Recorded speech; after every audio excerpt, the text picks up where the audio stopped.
ನಮಸ್ಕಾರ ಸ್ನೇಹಿತರೆ, coffee time ಕನ್ನಡದ ಮತ್ತೊಂದು ಸಂಚಿಕೆಗೆ ನಿಮ್ಮೆಲ್ಲರಿಗೂ ಸ್ವಾಗತ. ಹೇಗಿದ್ರೆ ನೀವೆಲ್ಲರೂ? ಈ ತಿಂಗಳ ಕೊನೆಯ ವಿಡಿಯೋ ನಮ್ಮ ಐಕ್ಯಾ ಶಾಪಿಂಗ್ ವಿಡಿಯೋ ಆಗಿರುತ್ತೆ. ಈಗಾಗಲೇ ನಾನು ಕೆನಡಾದ ಐಕ್ಯಾ ಸ್ಟೋರ್ ಟೂರ್ ಆಲ್ರೆಡಿ ಶೇರ್ ಮಾಡಿದ್ದೀನಿ. ಇವತ್ತಿನ ನಮ್ಮ ವಿಡಿಯೋ ಬಂದುಬಿಟ್ಟು ಇಂಡಿಯಾದಲ್ಲಿ ಐಕ್ಯಾ ಸ್ಟೋರ್ ಹೇಗಿದೆ ಅಂತ ತಿಳ್ಕೊಳ್ಳೋ ಅಂಥ ಒಂದು ಪ್ರಯತ್ನ ಅಷ್ಟೆ.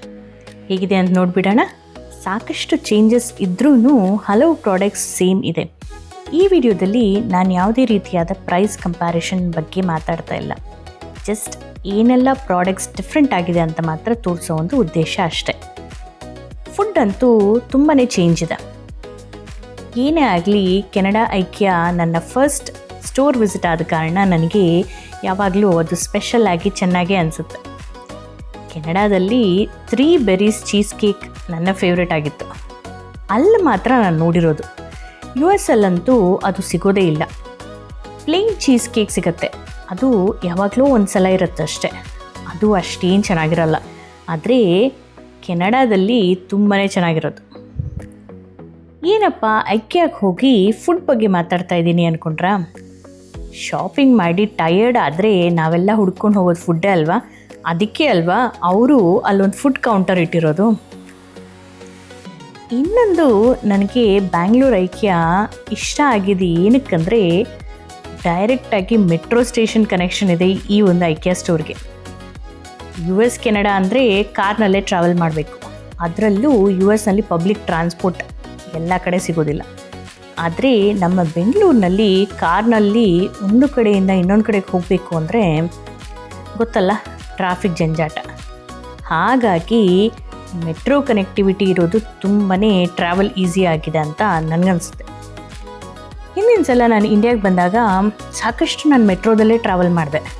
ಯಾಕಂದರೆ ಸ್ಟಾರ್ಟಿಂಗಲ್ಲಿ ನಾನು ಪಬ್ಲಿಕ್ ಟ್ರಾನ್ಸ್ಪೋರ್ಟ್ ಅಂದರೆ ಬೇರೆ ಬೇರೆ ರೀತಿಯ ಟ್ರಾನ್ಸ್ಪೋರ್ಟ್ ನಾನು ಯೂಸ್ ಮಾಡಿದಾಗಲೂ ನನಗೆ ಅಷ್ಟು ಈಸಿ ಅನಿಸಿಲ್ಲ. ಹಾಗಾಗಿ ನಾನು ಮೆಟ್ರೋ ಎಲ್ಲಿಂದ ಎಲ್ಲಿಗೆ ಹೋಗ್ಬೇಕಂದ್ರೆ ತುಂಬ ಈಸಿ ಇದ್ದ ಕಾರಣ ಆರಾಮಾಗಿ ಮೆಟ್ರೋದಲ್ಲೇ ಟ್ರಾವೆಲ್ ಮಾಡ್ತಾಯಿದ್ದೆ. ಇನ್ನು ಈ ಸ್ಟೋರ್ನ ಪ್ರಾಡಕ್ಟ್ಸ್ ಆ್ಯಂಡ್ ಸೆಟಪ್ ವಿಷಯದ ಬಗ್ಗೆ ಮಾತಾಡೋದಾದರೆ ಆಲ್ಮೋಸ್ಟ್ ಸೇಮೇ ಇದೆ. ಆದರೆ ಸೆಟಪ್ ಮಾತ್ರ ಸ್ವಲ್ಪ ನಮ್ಮ ಇಂಡಿಯನ್ ಕಸ್ಟಮರ್ಸ್ ತಕ್ಕಂತೆ ಮಾಡಿದ್ದಾರೆ. ಒಟ್ಟಿನಲ್ಲಿ ನಾವಂತೂ ಈ ಸ್ಟೋರ್ ವಿಸಿಟ್ ಮಾಡಿದ್ದು ಜಸ್ಟ್ ಹೇಗಿದೆ ಅಂತ ನೋಡೋದಕ್ಕೆ ಮಾತ್ರ. ಏನೂ ಇಲ್ಲಿ ಶಾಪಿಂಗ್ ಮಾಡಿಲ್ಲ. ಯಾಕಂದರೆ ನಿಮಗೆ ಗೊತ್ತಲ್ವಾ, US ತರೋಕ್ಕಾಗೋದಿಲ್ಲ. ಅಷ್ಟೇ ಅಲ್ಲದೆ ಎಲ್ಲ ಸೇಮೇ ಇರೋ ಕಾರಣ US ಸಿಗುತ್ತೆ. ಇಂಡಿಯಾದಿಂದ ಏನಕ್ಕೆ ತೊಗೊಂಡು ಹೋಗೋದು ಅಂತ ಹೇಳಿ ನಾವು ಜಸ್ಟ್ ಹೇಗಿದೆ ಅಂತ ನೋಡೋದಕ್ಕೆ ಮಾತ್ರ ಹೋದ್ವಿ. ಬ್ಯಾಂಗ್ಳೂರ್ ಐಕ್ಯದಲ್ಲಿ ಇಷ್ಟು ಜನ ಶಾಪಿಂಗ್ ಮಾಡ್ತಾರೆ ಅಂತ ಅಂದ್ಕೊಂಡಿರಲಿಲ್ಲ. ಯಾಕಂದರೆ ನಮ್ಮ ದೇಶದ ಪ್ರಾಡಕ್ಟ್ಸ್ ಚೆನ್ನಾಗೇ ಇರುತ್ತೆ, ಲೋಕಲ್ ಸ್ಟೋರ್ಸ್ನಲ್ಲಿ ಕಮ್ಮಿಗೂ ಸಿಗುತ್ತೆ. ಆದರೂ ಇಲ್ಲಿ ಇಷ್ಟೊಂದು ಜನ ಶಾಪಿಂಗ್ ಮಾಡ್ತಾರೆ ಅದು ನೋಡಿ ಶಾಕ್ ಆಯಿತು. ಯಾಕಂದರೆ ಸಣ್ಣ ಪುಟ್ಟ ಅಂಗಡಿಗಳಂದರೆ ನಾವೆಷ್ಟು ಬಾರ್ಗೇನ್ ಮಾಡ್ತೀವಿ, ಎಲ್ಲರೂ ಮಾಡೋದೆ ಅಲ್ವಾ? ಆದರೆ ಇಂಥ ಜಾಗದಲ್ಲಿ ಬಾರ್ಗೇನ್ ಮಾಡೋ ಆಪ್ಷನೇ ಇಲ್ಲ. ಆದರೂ ಜನ ಇಲ್ಲೇ ತುಂಬಿಕೊಂಡಿದ್ರು. ಇದೆಲ್ಲ ನನ್ನ ಅನಿಸಿಕೆ ಅಷ್ಟೇ. ನಿಮಗೆ ಯಾರಾದರೂ ಹೀಗೆ ಅನಿಸುತ್ತಾ? ಕಮೆಂಟ್ ಮಾಡಿ ತಿಳಿಸಿ. ವಿಡಿಯೋ ಇಷ್ಟ ಆದಲ್ಲಿ ಹೇಗೆ ಅನಿಸ್ತು ಅಂತ ತಿಳಿಸೋದನ್ನು ಮರಿಬೇಡಿ. ಹಾಗೆ ಫ್ರೆಂಡ್ಸ್ ಆ್ಯಂಡ್ ಫ್ಯಾಮಿಲಿ ಜೊತೆ ಶೇರ್ ಮಾಡೋದನ್ನು ಮರಿಬೇಡಿ. ಕಮೆಂಟ್ ಮಾಡಿದ್ರೆ ಮತ್ತು ವಿಡಿಯೋನ ಸೇವ್ ಮಾಡಿಕೊಂಡಾಗ ಸಾಕಷ್ಟು ರೀಚ್ ಸಿಗುತ್ತೆ.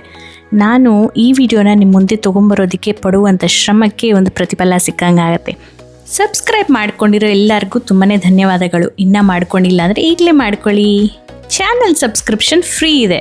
ಸರಿ, ಮತ್ತೆ ಮುಂದಿನ ಸಂಚಿಕೆಯಲ್ಲಿ ಮತ್ತೊಂದು ಇಂಟ್ರೆಸ್ಟಿಂಗ್ ವಿಡಿಯೋದೊಂದಿಗೆ ಮತ್ತೆ ಭೇಟಿ ಆಗ್ತೀನಿ. ಅಲ್ಲಿವರೆಗೂ ಗೊತ್ತಲ್ಲ, ಖುಷಿಯಾಗಿರಿ, ಖುಷಿನ ಹಂಚ್ತಾ ಇರಿ. ಬಾಯ್.